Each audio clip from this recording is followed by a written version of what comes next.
Leafs talk. First of the year, baby. Let's go. What a way to make a debut. Welcome to everybody that joined us last year. It is Leafs Talk with JD Bunkis, Sam McKee on the Sportsnet Radio Network, and of course on Sportsnet 59 of the Fan and Sportsnet Plus. That's about as good of a season opener as I can remember. Like, that's perfect. That's Austin Matthews' debut with 4 goals. It's this one. Like, where do you want to begin? Yeah. I don't know. What just happened? When did was that Reaves fight last week? Like, that was a wild game. Like, it really feels like it was a super long twists and turns, tons of different storylines. But I think you have to start nowhere else other than Austin Matthews and Mr. 300.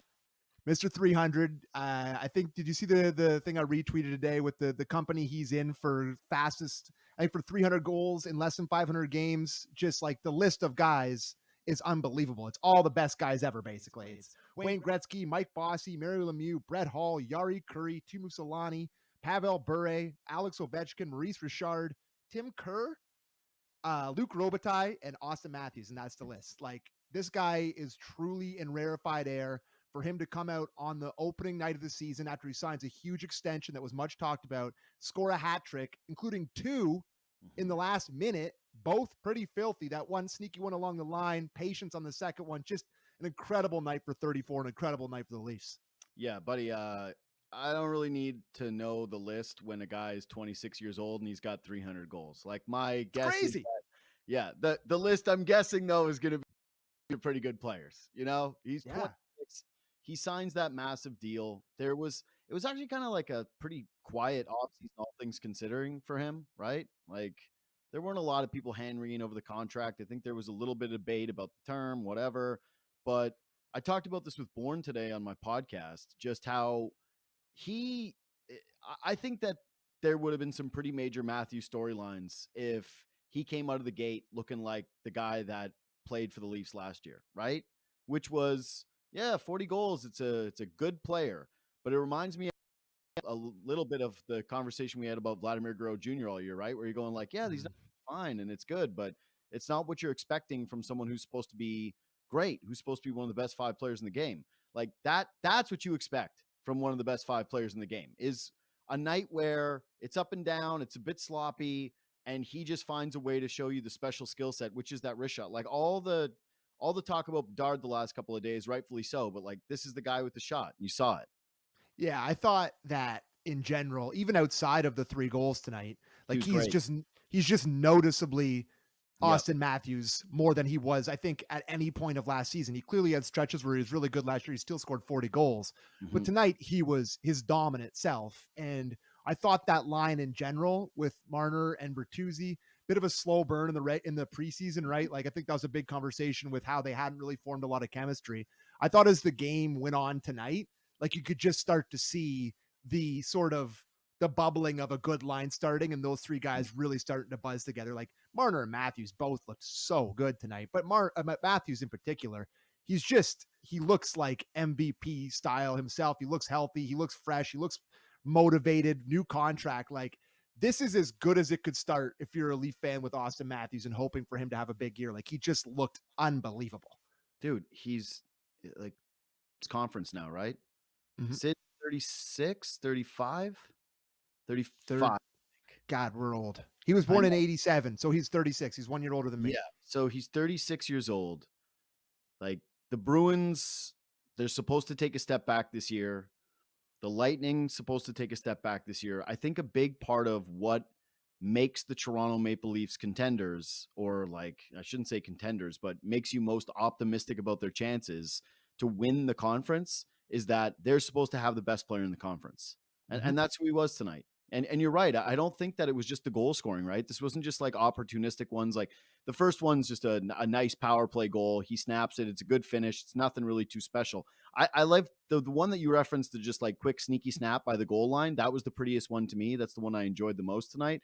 But yeah, no, he was dominant in all facets. And I agree. I thought that their line tonight started kind of slow. There wasn't really much to write home about for those guys. It was like, first period, it was nothing. Second period, they were dominant everywhere. And I think that this is the thing too with Matthews that just separates him. Like, you know what? It's a good thing that we're actually talking about him this much, because I think they get overlooked. But he was just dominant all over the ice tonight. Like it's the all facets thing that sets him apart from some of the other great guys like the Dreisaitl's. Mhm. Yeah, he's just like the defensive work, like we know he's always below the goal line. Like he is truly an elite player, and it's just a statement game for him. Yeah. For him to come out after the conversations about the contract and like no one's ever going to think about the contract again until 4 years from now. Like it's just he's really good. He plays for the Leafs. He's going to score close to 50 goals a year, and he's off to a really good start to do that. It's just it was such an exciting hockey game. There's so many other things to talk about. We had to give Matthews his due off the top. Yeah, no, it was a really, really fun game. It was up and down, and I went through a lot of emotions. I'll be honest, like when Nyes took that penalty, I felt really disappointed in overtime because it went from a game where they're down 2-0 and then all of a sudden 3-0. Like they're 3-0, the goal gets called back. But before you realize that Keefe's going to challenge that goal, you're thinking, wow, this is just kind of a pretty stereotypical Leafs game where they play down to their opponent to start a year, slow start. They get some suspect goaltending, some mistakes, right? You're writing TJ Brody's obit. This is where I want to kind of start next. Some of the texts and tweets I got after the first period of the first game were amazing. Even for Leafs fans, even for this fan base, this is like quite a showing. I screenshotted some of them. I thought about doing a tweet with like, this was after the first period. Yeah. I'm not going to bury people. I'm just looking back right now. Yeah, just mid-season form from some people like out on Twitter, and it was a fun one. But dude, gotta say, like if we're just gonna go through that game, I had basically written it off when they went down as slow start, dominant second period, which was something that they had last year, and then a horrific that goes against them with the Bertuzzi scrum. One of the more fun moments of the game. Bertuzzi goes in front of the net, gets into a scrum with a bunch of Habs players, and throws fists like a feral animal being pulled out of a cage. He is a feral animal. They just pulled that rat out of a cage, and it was squirming and fighting. Despite all my rage, I am still just a rat in a cage. I just pictured like the scientist holding up the glove with gloves, just picking it up and trying to get him out. I don't know why that was a penalty. That was a horrible call. Habs score on the power play. I still stand by the Bertuzzi moment. And then they grab the go-ahead, and I'm thinking, man, this is going to be a game that comes down to sloppy mistakes, I think not getting enough saves from your goaltender, because I think they had 5 goals on 18 shots at that point. And then all of a sudden, Matthews plays heroics and basically changes the entire game. Yeah. So I think I'm not going to sit here and say that wasn't a penalty on Bertuzzi. Like the puck was frozen underneath his legs, and he comes in there and just gives him a shot in the I don't know what's appropriate to say, in the balls. Like he gives him a full on shot. It was greasy. It was a deserved penalty. Like I'm really not too bent out of shape about it, but like I love that. When's the last time you saw any Toronto Maple Leaf do that in the last 5 years? I haven't seen that. Like there's been scrums in front of the Leafs net because the guy's been there, but they're grabbing on, they're holding on. But at the other end, where a guy commits like a bit of a crime, where he goes in there and he's like, I'm going to do something that's really borderline stupid just because I'm a greaser and I feel like doing something stupid. That's been a long time coming for the Leafs. And like it's not hard to picture that Bertuzzi's going to be a big time fan favorite here. Like just look at him. Absolutely just look at him. Look at his face. Look at his hair. Look at his skates. His stick. He doesn't tape his stick. I thought there's something about having the no teeth guy in the scrum. Yes. Like there's it doesn't matter. The no teeth guy in the scrum with the hair flying everywhere just made me happy. Like it gave me a feeling of real joy watching him do that. Thoroughly enjoyed it. I don't know. I disagree with you a little bit. I think it was a bit of a soft call. Sure, it's a touch greasy. I didn't love the penalty. And I thought Bertuzzi in particular, like we'll go through the Leafs, but I thought that he turned it up from basically the midway through the second period on. There's like one notable shift that ends up happening where those 3 guys were just buzzing. And then from that point, it almost felt like he settled in and looked like the guy that we were all expecting to see this season. But I think the next thing, actually, hold on. I'll stay with this because we're talking about that. I did feel the edge tonight. Oh, yeah. Like you could feel it on the team. What the whole offseason was about, hey, the personalities coming in and the snot and the piss and vinegar and the new guys and the new voices. Reaves fights right away. And I like that Reaves is the type of player where it's like anybody that comes in his orbit, he's gonna slash your stick a little bit. Like he's gonna try to hit you. He's gonna try to make you feel him. And then the Bertuzzi scrum stuff, Giordano jumping in on the back. I think, do we have the scrum highlights? I want to see it again because I think even Matthews got a little involved. He did. Like he was the first man there. Yeah, that's what I mean. Like Matthews getting involved in a scrum might be. I thought I'd never see night one. Matthews getting in a scrum. Thought we'd never see the day. So far, so good on the snot factor for the Leafs. Absolutely. And do you want to talk about the Reaves thing? What, the fight? Because like I thought it was a borderline hit. I liked it. Whoever he hit, was it Goalie that he hit? Kind of turned his back right at the wrong moment. He absolutely wallpapers him. He's down on a knee. Xhekaj, who is a mutant, who may be the heavyweight champion of the league. Like there's going to be a true conversation between him and Reaves. Like he is a big, big boy. And he comes in there and like, I don't think he ever really let Reaves get his bearings. Like he was kind of off balance. He started on a knee, but like he was just pushing them. There wasn't much much of a fight there. Like I just felt like no one really landed a punch. But the fact that like Reaves is clearly one of the strongest guys in the league, and he just like pushed him down over the net. I don't think he wanted much to do with the actual punches, but the fact that he like pushed him down over the net and just showed how strong he was. Like Xhekaj is a beast. Like that guy is really tough. Look at this. Here you go. See, there's not a ton of punches landed here. No, it's a bit of a sloppy fight, and I think right there, I guess. Reaves does get the little bit of end of the shift after flying around and hits benefits here, but that's clearly a win for Arbjerg. For sure. No question. Xhekaj. Wi-Fi. The alphabet. Is that how you spell it? That's on our thing there. Buddy, here's what I'll say about this guy. You could spell that. Joe could have, shout out to new producer Joe Bosch. He could have spelt that 18 different ways. I wouldn't question. And I would have never had the guts to bring that up. Like, good for you that you even thought for a second to do that. If I covered the Habs and I had to write that tweet, I would Googling every day. Every time. Like, I remember when the Raptors got Valanciunas, I had to check that one for like 3 years before I got that one down. That's a lifetime. That's the letters. That's his name. Letters. Like he's just Wi-Fi. Looks like a Wi-Fi code. It's the best nickname ever. Dude, Wi-Fi is such a great nickname. That is his, right? Yeah, that's him. It's the best nickname ever because it just looks like a Wi-Fi password. It's amazing. That's really good. Really, really good. Really, really good. Anyway, that's obviously that fight goes to Wi-Fi though. Like there's no doubt about it. And I gotta say, I'm a little surprised they didn't fight again. Yeah, I think the game didn't really call for it. Like, I think it was a pretty tight game. I don't think Xhekaj, who was probably more important to his team at this point than Reaves is at his, was going to give him another one when the game was tight. Like, Xhekaj, didn't he assist? He shot one of the goals. I think that the one that Newhook tipped in, I think Xhekaj actually fired it for them to score the goal. So, like, I think he's more important. So, at the point of the game where they win originally, that's a perfect time for Xhekaj to go. He ends up getting 10 minutes for that instigator, which is absurd. Like that's just such an absurd, like you're just trying to take away what hockey is. Like guy hits dirty hit, they fight, should be over with. That's a 2-minute penalty at most. But like I don't think they're gonna, I can guarantee you whenever the Habs and Leafs play next, they will be fighting again and it'll be a round 2 or whatever. But like here's what I'll say. I love fights. I love hockey fights so much. And like when the gloves came off, I was so happy and so excited and I was like, oh yeah, Reaves plays the Leafs. This is awesome. This is so great to just see fights again. Buddy, star player of the team scored a hat trick, and I bet you a lot of people their favorite moment, if they were at that game, was the.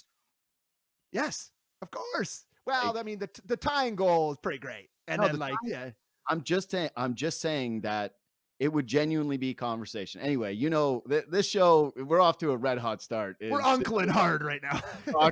talking about love the fights. Okay, so next up. What's your favorite Metallica song? All right, so we're agreeing on a lot of stuff. You and I have, throughout our friendship, had a blood feud. I know. We've had a blood feud, and it has lasted. I am a proponent of No, I'm the numbers guy. I'm the numbers guy. Okay, dork. The big numbers guy, crunching them. But Yeah. there's a lot of data up when you're down 2 goals, pulling the goaltender really early in the game. But I do think that when you're doing it on home ice for your season opener against the Habs who you're supposed to crush, it's pretty ballsy to do it where Keefe did it, which was early. But big win for the math guys like me, the number crunchers like me, who believe in the early pull of the goaltender when you're down a couple of goals, even down 1 goal. I'm a bigger believer of before 2 minutes. You hate it. Yeah. Did this change your mind at all tonight? Oh yeah, the first time it's worked in 100 years of hockey. What an accomplishment. Great. Love it. No, listen, I'm starting to come around to it. Like, I guess this is the new NHL, and I understand it. But, Crumbling. I guess it's the way it's got to be. But my sensibilities, when I look up at the clock and I see 4:45 and the goalie's coming out, it still offends me. Like, I still get a little bit my back up, but like, I understand it was the right call tonight. I also think it was excellent. I loved that after they scored the goal, they took a couple shifts. I think they even may have snuck a Minten shift in there before they pulled the goalie again to give the top guy to give the top guys a blow, right? Like, they put them out there, gave him a little bit of a quick blow, a shift or two without the goalie pulled. Next whistle, they put the goalie back out when it's in their zone. I thought that was a really good coaching move by everybody behind the bench. Can I say something about behind the bench? Weird to see Guy Boucher there.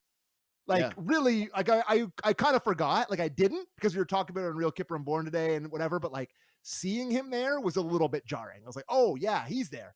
And he was wearing that suit and tie and shirt. But the color was it was an awful combo. It was like blue tie, blue shirt, gray. I was like, it looked terrible, that combo. Weird glasses.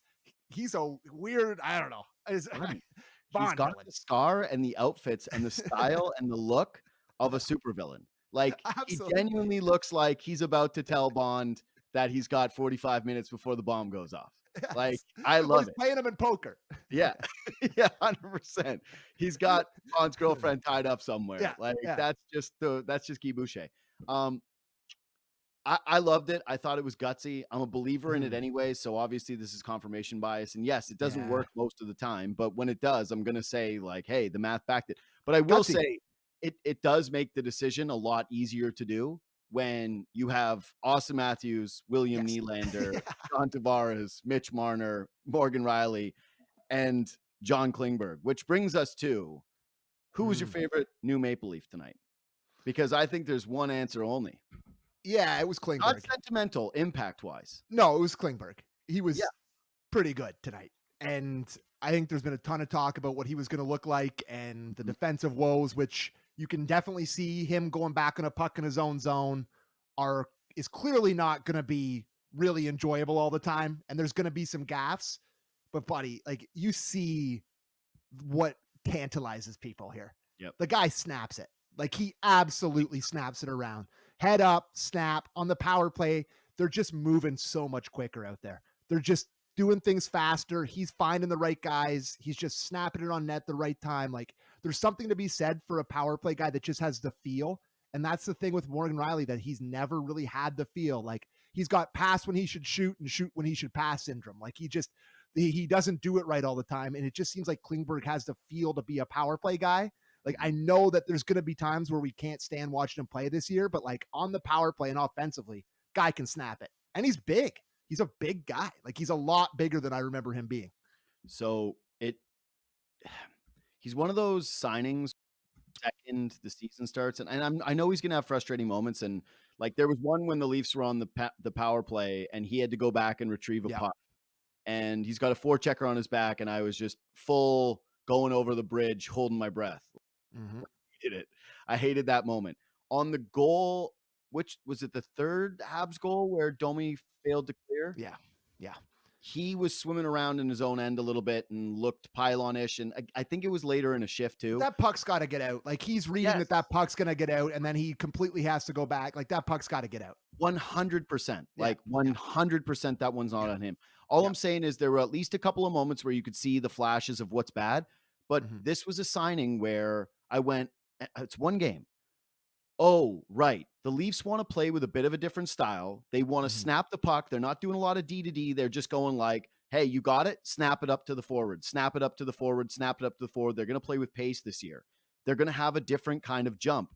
And maybe it's just the Habs, maybe it's just one game, maybe this doesn't prove to be the way, but the Mhm. way that they like the way that they played that game stylistically from an offensive standpoint, Klingberg made a lot of sense. And then the Yep. other thing, and I have Versteeg on my podcast tomorrow, and he's a big, big, big lover of the defenseman who line on the power play, and you felt that tonight too, like in a pretty major way. So yeah, big plus for Klingberg tonight. 3 was solid.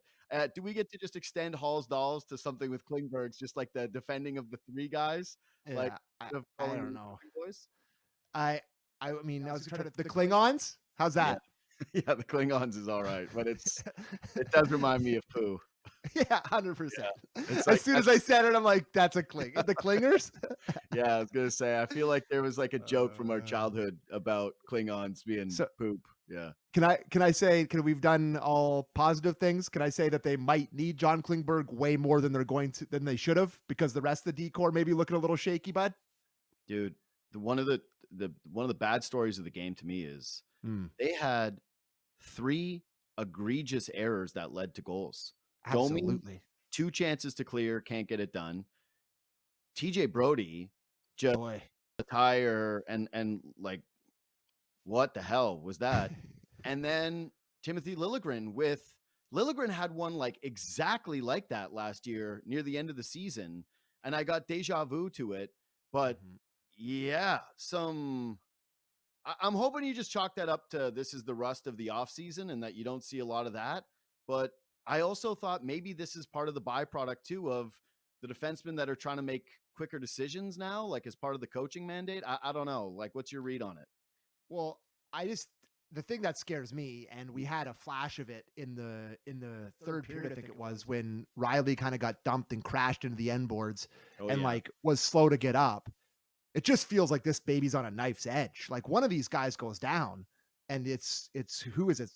Kokkinen or Talking and Simon or Benoit. It's like Simon there it feels really scarily thin on the back end, and even the guys that were in there didn't really put a lot of trust in my heart. Like I think Brody last year in the playoffs, we talked about it every game. He was playing with a broomstick a lot of nights. Like he was not really good. Like he really struggled. And I think that's one of my texts I sent early. Is like, oh, he picked up right where he left off last yeah. spring. I sent that one early, Hey, but like guess how many people sent that a text lot. in the group chat? I would say that I've always said this. I wish that there could be like a Twitter version of just group chats. Like Mhm. if we could see the trending, not read the Boy, group I'd be canceled quick. trending. That'd be fired. No, no, of course. No, you don't get to see. You just get to, you know how on Twitter you see the trending icon? I'd love Yes, to yes. see it in like the diehard group chats. I Mm. guarantee picked up where he left off would have trended Trend. right after that Brody goal. That was the number one joke 100%. of the 100%. diehard Leaf fans when Brody made that mistake. Or I knew it, he's washed. Like Yeah. washed and picked up where he left off would have been the top 2 trending things. Yeah. I agree. I had the same thought when Riley crashed in the boards and then Simpson's going, hey, he's gingerly going to the I bench. was And like, "What?" please God, no. Because yeah, going from him to Kokkinen would be a Stark. not great. Not Yeah. great to put it the least. But you know what the other moment was for me? Was the penalty kill at the end of the game where it's like it's Giordano and it's Brody out there. And the Mhm. miles you're gonna have to put on 2 of those guys, 2 of your older players Mhm. with those hard PK minutes. Like, did someone already scoop Zach Bogosian? Is he still against playing in Canada? Like, maybe Yeah. get him for some Yeah. games, mix him I in there for some. I don't know. I just that doesn't seem overly sustainable to me. did you did you notice Gio's skates No. tonight? Oh, okay. He's wearing, like, borderline Austin Matthews skates. I was like, "Buddy, those are You're the you're style far guy. too old you're far Buddy, too old half of a the man to be time with wearing those style, skates." unless it's painfully obvious like Bertuzzi, I'm like, "Oh, Yeah. yeah, that's a you thing." So can I check in with you on, goalie corner? How we feeling, baby? Bad start. 1 big Yeah. save. I literally have written down 2 to 3 good saves, 1 great save, not great. Mhm. That's it. That's what's in the notes here. Like It's a big that's it's a big change, man, yeah, to go from last year where he's like the upstart backup with no expectations to like on a 1-year contract coming in here as like the starting guy for a cup contending team. You know better than anyone. yeah, Goaltending's a confidence position, man. And like I yeah. just didn't like what I saw in preseason and didn't like what I saw tonight. And that's all I'll That's say because it's too early. that's the thing is, and I've said this on 2 shows in a row, Yeah. but last year, people really liked him in the preseason, and he looked Mhm. especially sharp, Yeah. and it was I have something to prove, and he's still in a contract year, so clearly he's got something to prove. He wants to go out and make his money, but yeah, this is a guy who had pedigree, and this is not someone that was yeah, the Leafs got him for a reason. Let's just put it that way, right? So Yeah. do I have a ton of confidence that he's going to level out? No.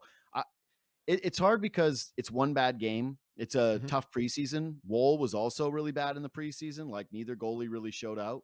But like if your Steelers taught us anything, maybe the preseason doesn't matter too much. Oh So boy. I'm gonna Hey, 3-2, baby. yeah I'm Kenny gonna Pickett chucking to Pickens. yeah, I'm in a grace period time with this, but yeah, obviously I didn't like him. I thought like some of these goals, right? Like he reminded me a bit of Mrazek, where he's just way out of position on some of these, Mhm. like Yeah. flying around the net. A little bit of the bad Samsonov tonight. All right, let's round out that. We got two more bad things, I think, and then we'll get to the we'll close on the major talking points. You got something else in the goalies? No, I just was gonna go on to what I think you're gonna say next about Domi. Yeah, I was gonna say worst Leaf tonight to me was 11. Yeah. I think that's fair. I hate to say this, and I honestly don't even feel like I want to say this out loud, but Domi, Tavares, and Nylander, I was like, this guy kind of feels like worse Kerfoot at this moment. Like I felt like the Kerfoot vibes. It That's felt fair. like Kerfoot. It felt Yeah. like Kerfoot. It That's felt like Kerfoot. Felt like a guy who passes, doesn't shoot. Buddy, that's what I felt. I'm telling you, they put me on a podcast to tell you how I feel, and watching that line play, it gave me big time vibes of like the smaller guy who is, can pass really well, good skater, but like isn't doing a ton. That's kind of what the vibe it gave me. He's obviously going to be better. I'm not going to write him off after one game, but I had like PTSD and it was like going through my that mind. that turnover, Was so bad. one of the worst plays of the game. Like, Mhm. and that one's like Brody blows a tire, right?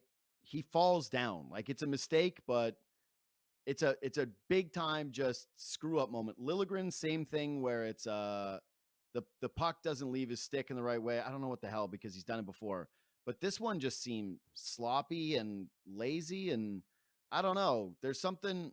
I think it can go two ways with Domi. A lot has been made of how, hey, he's a guy who grew up in this market and there's no Yep. pressure in this market, but he had to be feeling something at Of home playing the course. Habs, and so this goes into the grace period category for me. I'm not going to overreact to this one game, but I will say that boy, it was rough. And Yeah.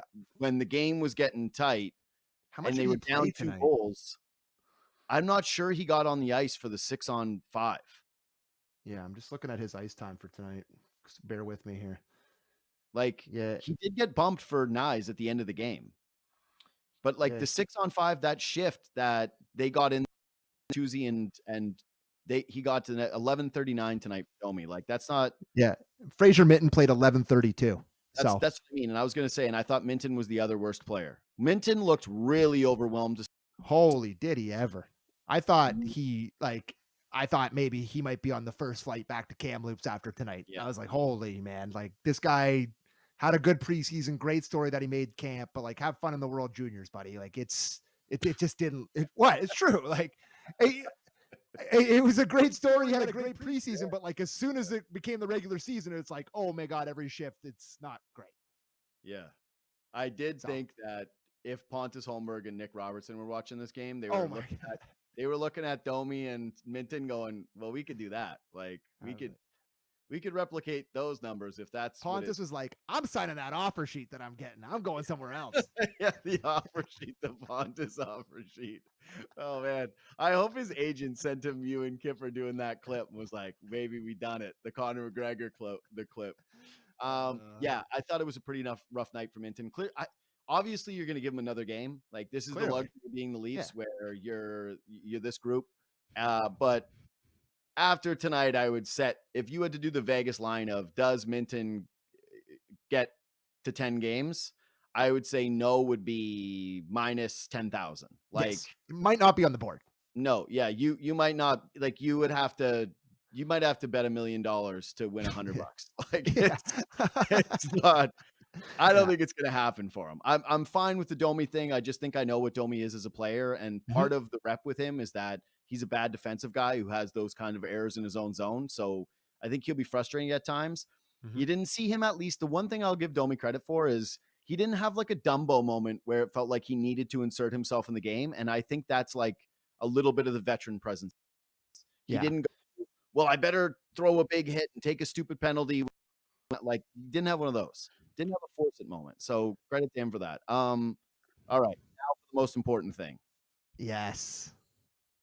I'm on the pursuit of happiness, and I know. Banger.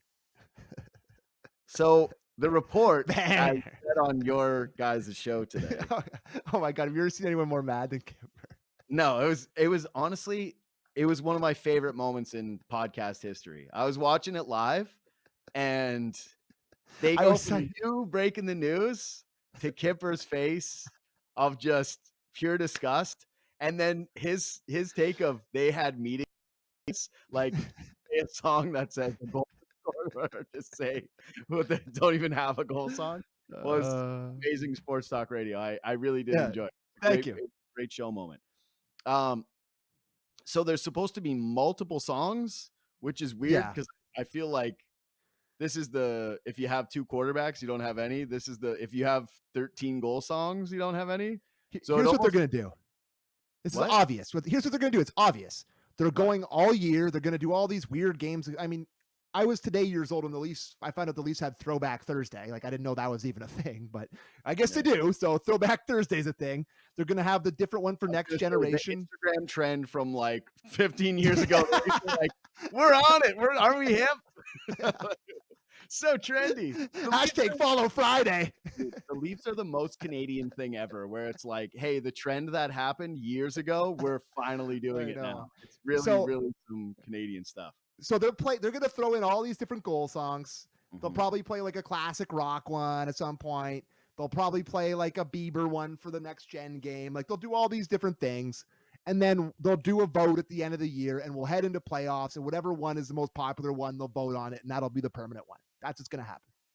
I don't think that's really that much of a surprising thing, but Pursuit of Happiness, the way that hits at the start is really good. Like, it fired me up. Like, when he scored the second goal to tie it, does Matthew score the second goal, right? Yeah, he scored the second goal to tie it. And that hit, I was like, oh yeah, like this is like, I'm not at like a dive bar in London, Ontario anymore listening to Hall & Oates here. Like, I'm at a club. I'm getting my head going here. Like, we're fired up. Like, it feels good. I've already staked my position in this, that like I've already given my goal song take, so I'm not going to deviate from it. Yeah. What I wanted was something heavy. Like, I advocated for some Metallica, some Pantera. Nickelback would have been great. Give the team that is just supposed to now have a little bit more edge, some more edge. And so I just thought that picking literally the softest emo rapper who ever lived as the song was not me personally. I'm not a Kid Cudi guy. I had some moments where I've been sad and listened to Kid Cudi and thought it's good, but overall, the body of work I don't think is extremely strong. I think he's one album. Kid's got some misses. Like, there's no question. There's a few misses in his repertoire, but the ones that do hit for me. Yes, agree. And that to me is the best one. I'm just saying it's better than Hall & Oates. I'll give it that. No question. Anybody that doesn't think the goal song mattered is actually not a fan. I strongly believe this. Like, it had gotten to a toxic point. Like, it was bad. Like, that song, if you played that in that dive bar in Owen Sound, people would have groaned and be like, turn it off, because they're frustrated with the Leafs in that song. It was tied to disappointment. It was like, it was exactly like, Hooked on a Feeling. but Oh, with the Blue yeah. Jays did that, where they kept it a year too long. Yeah. Hooked on a feet. That song was pretty good at the time, but then It it was got too late. It took too amazing, and long. then they Yeah, kept it too long, and it was just yeah. dead, and the Hall & Oates Mhm. song was the same way. All I'm Yeah. saying is I would be doing the, like, dun, dun, dun, dun, dun, like, I would get some Pantera, I would get some metal, I Or would Burn It to the Ground, Nickelback would be a hitter too. dude, that's a good Oh, one, yeah. that's a good Oh, one. yeah. We've entered our uncle's era. Yeah. We are fully uncled up. Like, that's when you want more Nickelback, you have hit your uncle era, and we are purely in it. Man, I watched the old Hockey Night in Canada one where they Oh, had I Nickelback almost cried. Saturday Night's Fighting. It was on Instagram, like, a month ago, and I shared it with every person I know and was like, "This was the Yes. greatest thing that ever happened." This was how did we not This is know that art. dude, it was amazing. Go YouTube after this. Oh, Go yeah. YouTube that Nickelback intro to Hockey Night in Mm. Canada and tell me you don't just like stay up all night. Like that is a drug, baby. Anyway, the All goal right. song's fine. I don't mind it. I don't Yeah, really hate good. it. That'll be kind of my main opinion. I can't wait for the next debut. All right. Anything else, or we got to wrap this sucker up? All right, let's wrap her up, brother.